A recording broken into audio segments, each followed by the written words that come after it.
Hello, everybody. Welcome back to the conversation series.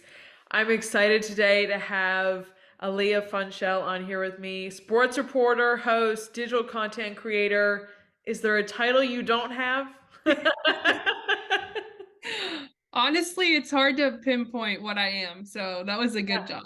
I'm so excited to have her here with me, and we're going to dive into incredibly cool brand she has created about herself and the incredible world of sports, but also what she does today in the sports industry. So I'm gonna turn it over to her and let her introduce herself. Well, that was a great introduction, and you got my first and last name right, which doesn't happen often. Usually people will get Aliyah or Funshell, but not both. So I that can't was tell you beautiful. how I practiced beforehand. Before I came on, I was like, I was like rehearsing it before you came on. Yeah. Well, I always tell people my last name is like a seashell that's fun. So that's like how to pronounce my last name. But no, like you did a great job summing it up. Yeah, I have my own brand called Sports with Aaliyah, and we can definitely dive into that. But basically I cover sports and athletes in hopefully unique ways, like to people. Like my favorite thing is to capture things like the storylines that people aren't really paying attention to, or like the deeper meaning of sports. So I definitely have a more humanistic side of things rather than like stats. And then I also talk a lot about working in sports and studying sport management, and like a big passion of mine is helping other people that want to get into this field. So um yeah, there's long stories to everything, but that's like the short explanation of who I am.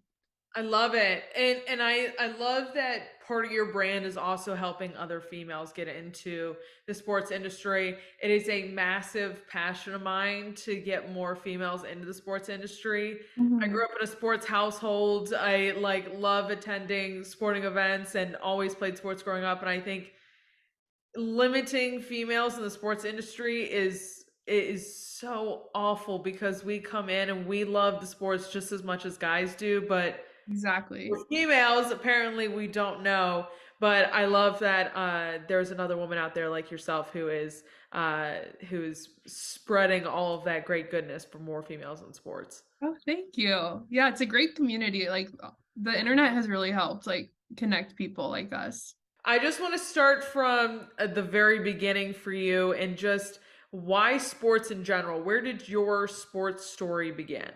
Yeah, my sports story began as an athlete. I feel like a lot of other people, like I remember like my parents put me in every single sport when I was younger.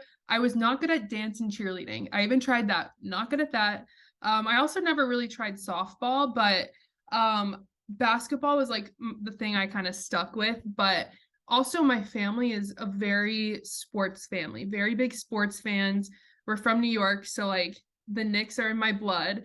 And also just like my parents are very active in the community, and like especially where I grew up in Wichita, Kansas, like sports and the community kind of go hand in hand. So always fell in love with it that way as an athlete. And then the more I like grew up around sports too, I realized how influenced culture is by sports and vice versa. But like, music, social justice, fashion, everything has a link to sports. And I think that's something that now as an adult that interests me, is like the influence of the sports industry. Very cool. And I know basketball is where you are today. You work for an incredible company um, with NBA Top Shot, but basketball is your kind of love. Yeah. You carried that from your childhood. What has it just been like in general working with the NBA and WNBA? Yeah, it's something that I never really believed that could happen for me.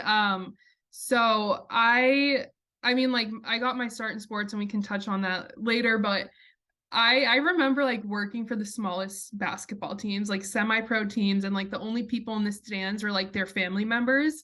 And I would treat it like I got a job working for the NBA. And then when I moved to New York is especially when things started picking up for me, and I made like relationships on my own with Sports with Aaliyah and like my own social media, and have done stuff with the Oklahoma City Thunder, and the WNBA is like a big part too of like my identity. And it's just been amazing because like it's so cool getting to be associated with such a big brand, but also the people, like what I feel like people don't realize is these are real people just like you and me that are behind the company.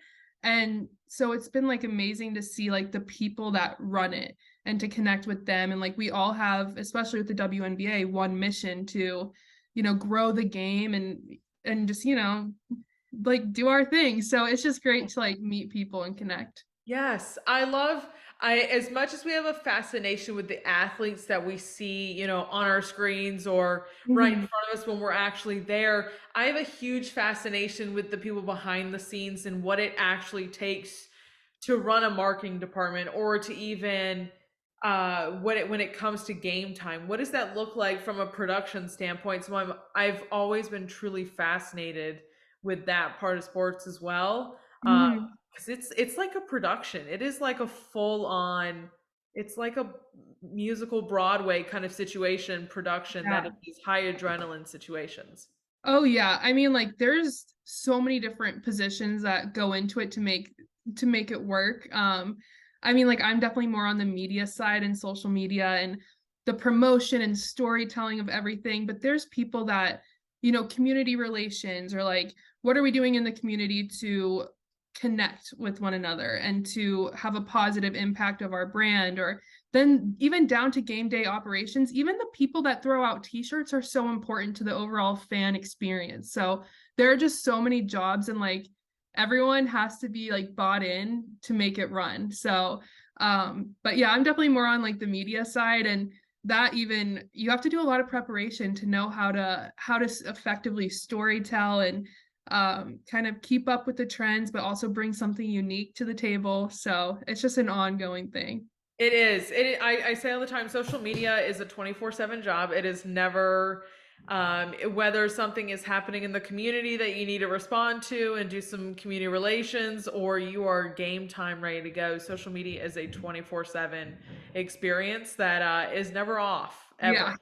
Yeah. exactly. It's crazy. Yeah. I want to kick it off, and I just want to have you set the stage for Sports with Aaliyah. And when did this begin? You've had this for quite some time, but why this? Yeah, so I got my start in sports as a freshman in college. Well, I did a lot of stuff in high school too that was like sports reporting.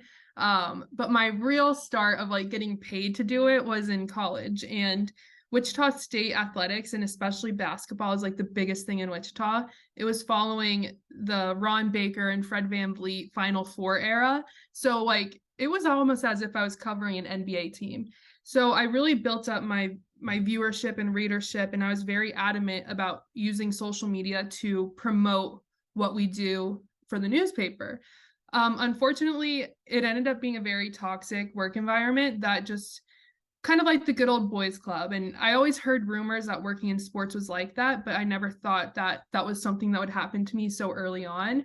And I'm thankful that it happened because when I found my voice, I found a way to stand up for myself, and I found like what makes me passionate, and that's like making sure other women aren't put in those environments, or if they are, they like find their worth. So, my junior year was like just starting, and I decided to step away from that job, and it was like the scariest thing I've ever done. But I was like, you know what? I've built a relationship with the people that consume my content, and they don't care if my article or video comes from this social media site or my own. And so that's why I started my own. Definitely had to cover a lot of bases to do that. Like I had to make sure I'd still get a credential into the game. I had to pick up a different job at the Kansas Food Bank just to make my tuition payment. So a lot of sacrifice, but it ended up being the best thing ever. And it's evolved. I've had a talk show with Sports with Aaliyah. Hoping to get back into that now that I'm in New York. But and I've just had like access to so many athletes and events and sports teams because of it. So it's always evolving, but like the one thing that's true, it's like it's sports with me, like Aliyah. And so it's like the sports industry through my lens and through my eyes. I love that. I love everybody has a different perspective. Everybody has a different love for the sports, whatever it may be, and everybody's got their own story. So I think it's so important to be able to pick those pieces apart for everybody. And once again, there's that storytelling of why storytelling is so important Mhm. for each individual person. So I love that. Thank you. Um, I love the creative side of social media, and I love to hear how everybody approaches creating content because it's different for everybody and it's Mhm. different every industry. You kind of hinted at it a little earlier, but how do you approach creating content for your brand, but then you're also your full-time job? Yeah, so I actually like I it's kind of crazy because I'm a contract employee. So I was with NBA Top Shot. Now I'm with Moolah Kicks and all of these other companies that I just contract for, which is very hard. Like it's not like a career path that's traditional, but for what I want to do, it's like working. So it's very weird because like I have to switch brand voices. Like one day I'll be posting as myself, which is easy because like it's my own voice. But then I'll like go into the Moolah Kicks office and I need to speak in their brand voice, or Columbia Athletics is way different. So it's kind of like just like trying to remember that and switch back and forth. Um, but like for my own personal content creation, definitely like I used to get so caught up in what do other people want to see, and I'm like, what do I want to talk about? What do I want to post? And I think but when I made that switch in the way I approach content, I came across as more authentic because I wasn't trying to like make other people happy. Of course, that's like a goal is to make people happy and entertained, but I was creating for myself, which then ended up creating like other people bought into it and love it. So I think that's like a way to keep it authentic is like think about yourself and like what would I want to watch or like what makes me happy because a lot of people like that follow me for my NFL and NBA content, but I'm really passionate about women's sports and women's basketball. So it's kind of funny like I've gotten messages where it's like, "Oh, I followed you because you were on the field with the Jets," but like now like women's basketball is actually pretty dope and I'm like, "I know." So that's kind of like an example of how I approach content. I'm like, "This is what makes me happy, so I'm going to post it." And then people see how authentic it is and then they start to enjoy it too. We're in the crazy month of March and Yeah. basketball of everything. March Madness getting ready to, well, it is kicked off. I think today was first kind of day. Um, Mhm. and so I've loved getting to follow your perspective on the women's side of it. Like you had just said, just the attention to it. I think we saw some real eye-opening things a couple years ago when we've seen the difference in training spaces and things like that, Mhm. but I've loved to see your perspective on TikTok, just of what is going on, creating those brackets, who really is Mhm. showing out this year. So I've really Yeah. loved getting to follow you on that side of the content. Oh, thank you. Yeah, I appreciate that. You've gotten to be on the sideline, which is super cool. Oh, thank you. um, what when you're thinking about content, what are you looking for? What is your thought process that you can then say afterwards, okay, this is what I want to go do, or this is what I should be looking for to go post? Yeah, so when I was like rambling when I first introduced myself, like I talked about like I like the humanistic side. One of my favorite things is like looking for small details that people overlook. Like for instance, when people are on the sidelines and say, they're at like a game, they instantly have their phones out ready to record the star player. Whereas me, I'm like, okay, there's, in basketball, four other players on the court at a time, or like football, like the whole roster, like there's so many other stories than just like who is the best player and the best stats. So like something that I like to do is just keep my eyes peeled for any like fun interaction or anything really cute. Like when I was at the Jets, Sauce, he was like playing catch with a fan, and I know he's a star player. And then right next to me, another player who isn't as popular, like I think it was like his dad or an old coach. He like came sprinting towards him and gave him the biggest hug. And like that's stuff that like people overlook, but people love to see that on the internet because it just shows like these are real people and they have emotions or they do fun things. So that's how I approach it. I'm like, what can people not get by watching the TV or like reading stats? I love the fit checks too. The Oh, fit checks thanks. are some of my favorite. Okay, that's like my favorite thing to do too. Because you yourself are so dressed out, and Oh, I thank love you. how you dress as well. Uh-huh. So I just there's something about a real good jacket with Yes. it makes it. It totally makes and Jacket and shoes are my thing. I love a good jacket and a good pair of there you shoes. go. There you go. And they match too. I'm telling you, you do a great job. And I'm paying attention. I'm like, okay, there's a fit check. We got Yep. it. Yeah, those are my favorite things to do. Nice. You have gotten to play pickleball with Eli Manning. You've gotten to attend the most innovative conference. You went to the WNBA All Star. Is there a memory or an event so far that stands out to you in your career? Yeah, let's see. There's like quite a few that like mean a lot. Like the Eli Manning thing was so fun, and the WNBA All-Star weekend, like that was amazing because I grew up playing basketball. Um but I don't know, like one of the first things I did when I moved here was I covered a gala. It was for grassroots soccer, and basically that was one of the first things I worked in New York on my own name and not hired by another company.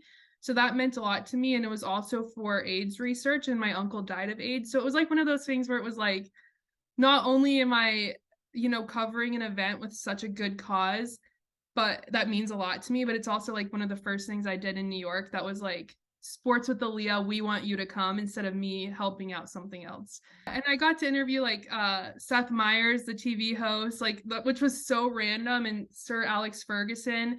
And so like very random group of like celebrities, but it was just like the craziest moment. And I don't know, my answer to that question changes a lot, I guess, but like looking back, that's like one of the things in my career that people might not like think about. Like people are always talking about like Eli Manning or like other things, but like that was one that I was just like, wow, like I know my uncle would be proud, and like my family was so happy. So that was like one of the big ones. Have you had a moment yet where you're like, holy crap, this is what I get to do for my job? Like, have you had that moment? Yeah, definitely like I try to stay as like unjaded as possible. Like I don't care how many times I get to go to Madison Square Garden, like every time feels like the first time. Like I never want to be that person that feels above anything. So like I kind of have that mentality every time I go somewhere. I'm like, oh my God. And they're like, you've been here 12 times before. Like, what are you like what? But definitely also anytime I am with the Knicks or at Madison Square Garden, like I said, I grew up a Knicks fan. It's in my blood. My dad is the biggest Knicks fan. He even has a tattoo of like Madison Square Garden. So anytime I'm around that, just because it was like the first sports memory I have, is like something that I'm like every time just geeking out. Two things coming off that. I'm incredibly lucky that for my job in corporate America that I get to travel and cover events and things like that. Yeah. Every time I do it, I look like the biggest kid because I'm walking around, I'm fascinated by everything. Exactly. You never take anything for doubt because in one Hmm. simple moment it could be gone and you could be like, that was the coolest thing I ever got to do. Hmm. And I don't know if I'll ever get to do it again. So I always go in, I'm like the biggest kid with big eyes whenever I Yeah. get to do something like that. Um, but I also grew up in a massive sports household because of my dad. Hmm. And he got my sister and I into hockey, and that's Oh, our sport. And so yeah. I grew up. My team is the Carolina Hurricanes. We grew up in the PNC Arena down here, and it's we're much the same way. I just absolutely love that connection that sports has made with our family. And Hmm. it's something that now my sister, my dad, and I get to go do on like a weekly basis is go sit Oh, and with each other and watch a hockey game. So I love I love what that. sports does for everybody. Oh yeah, 100%. Okay, we got to talk about it because a couple weeks ago, ESPN Plus sideline reporting debut. Uh-huh. I mean, we have to bring it up. Back in 2018, someone had asked you if you Yeah. were the ESPN sideline reporter. Fast forward, what is it, 5 years now? Mhm. And here we are. What Yeah. what was that like? Just starting off, what was it like? It was so scary, but so thrilling at the same time, because I have so much experience when it comes to like going on podcasts or things like that. But I don't have a lot of experience in the live broadcasting world. And I think it's because like it has a lot to do with I have a very untraditional path into sports. Like I didn't study sports journalism. I studied sport management, so that's all the business side of stuff.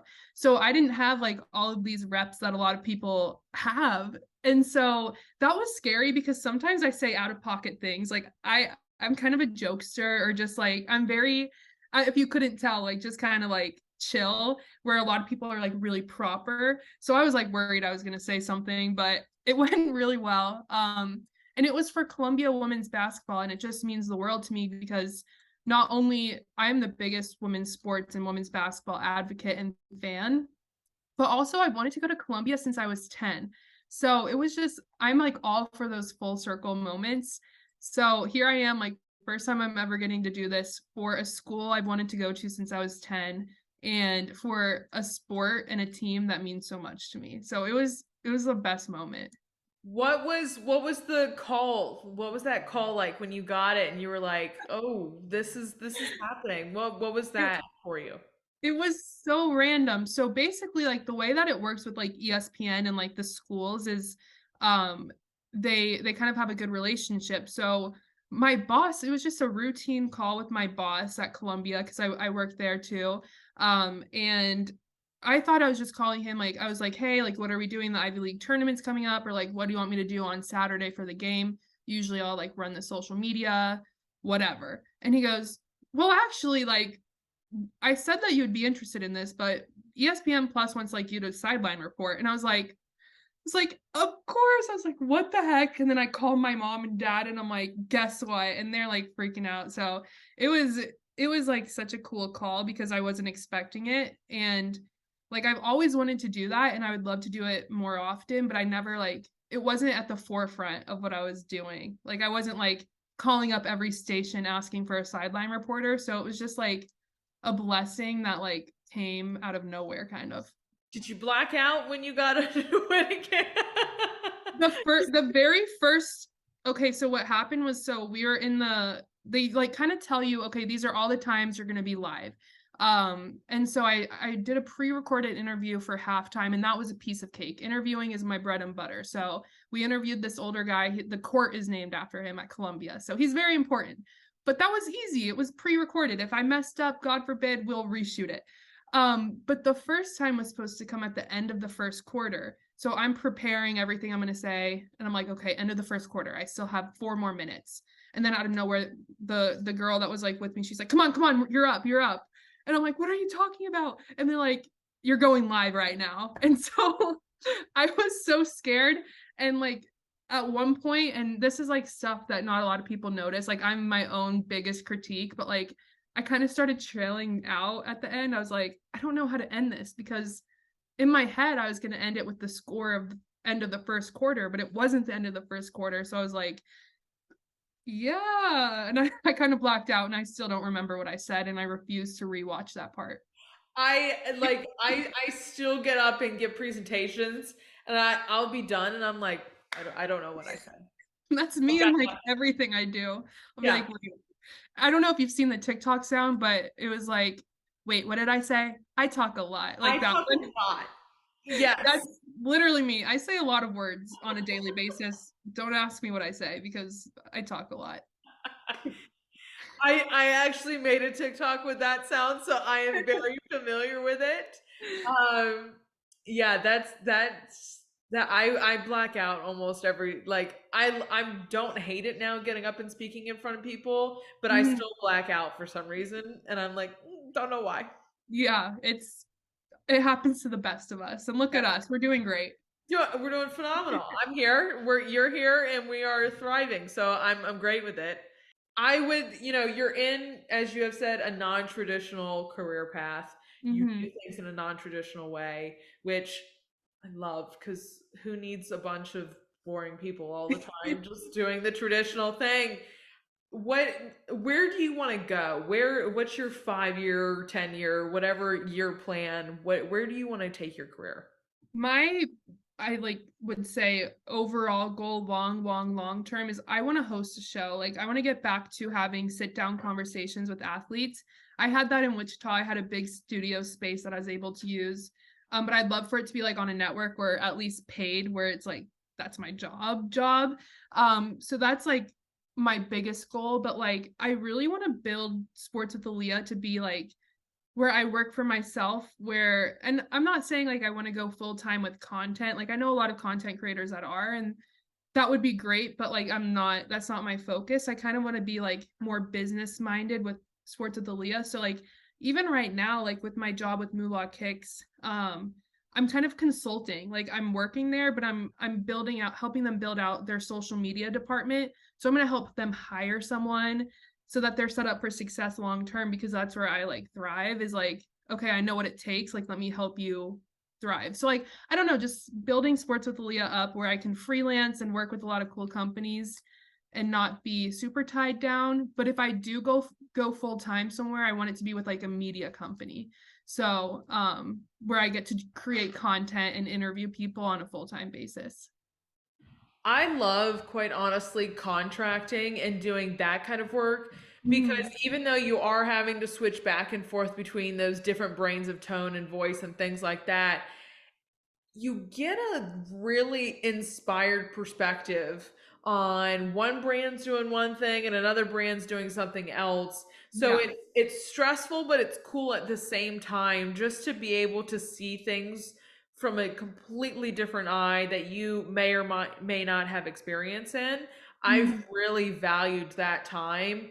And just getting to work with the founders or whoever like the owners of the businesses, because you learn so much from them too, and you Yeah. like, I value whatever pushed them to create what they created. Exactly. Like every single opportunity I have has been a crazy learning curve. And right now with Moolah, it's I don't know if you're aware, but they're the first women's basketball sneaker. And so like obviously everything I'm passionate about, I was actually like friends with the founder. And so me kind of helping them out was an accident, but I've learned so much from her, between her starting her own thing and how she sustains it. It's just like there are days where I'm challenged like no other, but it's like a good learning curve for sure.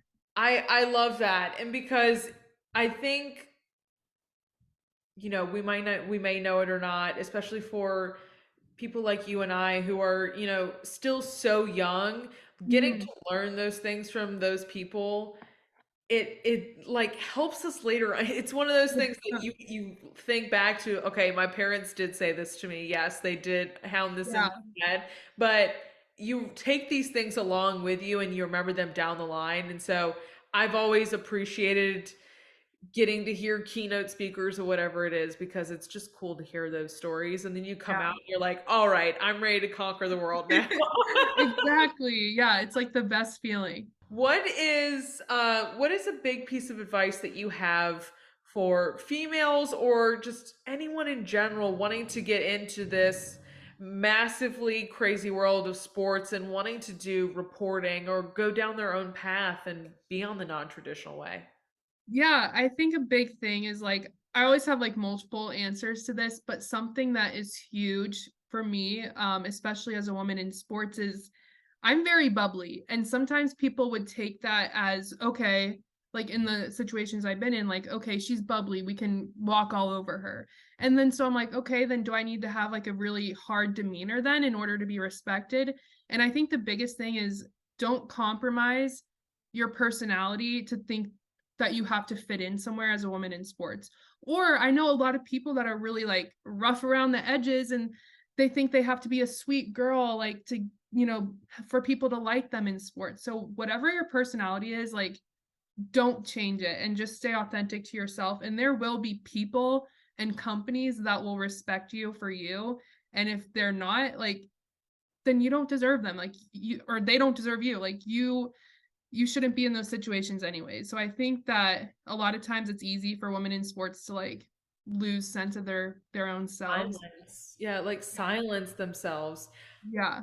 And then I think the other part of my advice too would be just the persistence of it.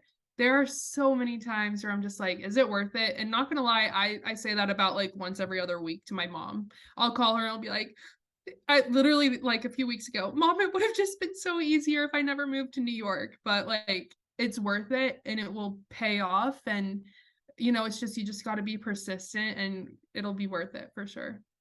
Be you and stay who you are and keep trudging ahead. Yep, I love what you said there though, because if you stay true to who you are, you will find your right fit somewhere out exactly. there. It may not be right away, but you will find where you're supposed to be. Like I am a true believer in that across the Mhm. board. You will find where you're supposed to be. You will find your place. It just may not be automatic, which we all would love. We would Yes, we all love would. to snap our fingers and be in that place which we dream about. But that's just not realistic some days. And so I Mhm. love that piece of advice and I thank you for sharing that. Yeah, of course. My last question for you is just what inspires you? So many things inspire me, but definitely like seeing other women like in places where I want to be inspires me, but then also seeing the girls and women that aspire to be like doing what I'm doing inspires me to keep going because I'm like, I'm doing it for them. Like they look up to me, I can't let them down. So I pull inspiration from so many different people and so many different women, especially. And so yeah, there's a lot of things that inspire me out there, but definitely women in sports and women athletes, like just I don't know, the sports industry, it's tough out there sometimes. So just like even meeting like you is just so inspiring to me. So I don't know, I just pull inspiration from like everyone that's just grinding and uplifting other people like along the way is who inspires me. I love that because this right here is the whole reason I do what I do here because I Mhm. love getting to learn about people like yourself, what you are doing in your own community and your own career so I can go share with my community. So there, because there are people out there who most likely want to do something that you are exactly doing, and I think it's Mhm. so important for the non-traditional way. We saw a lot of that happen when COVID happened, and a lot of people went and started their own businesses or started their own podcasts and things like that, or were just hungry for that community feel. So I think it's so important to have conversations like this and to get to meet people like you who are doing just that in their own communities. Yeah, for sure. I can't thank you enough, Aliyah, for joining me today. And if you do not follow Aliyah, all of her socials are going to be linked down below. Please go give her a follow and follow along on her crazy journey. And I will see you guys back here next time. Bye, y'all.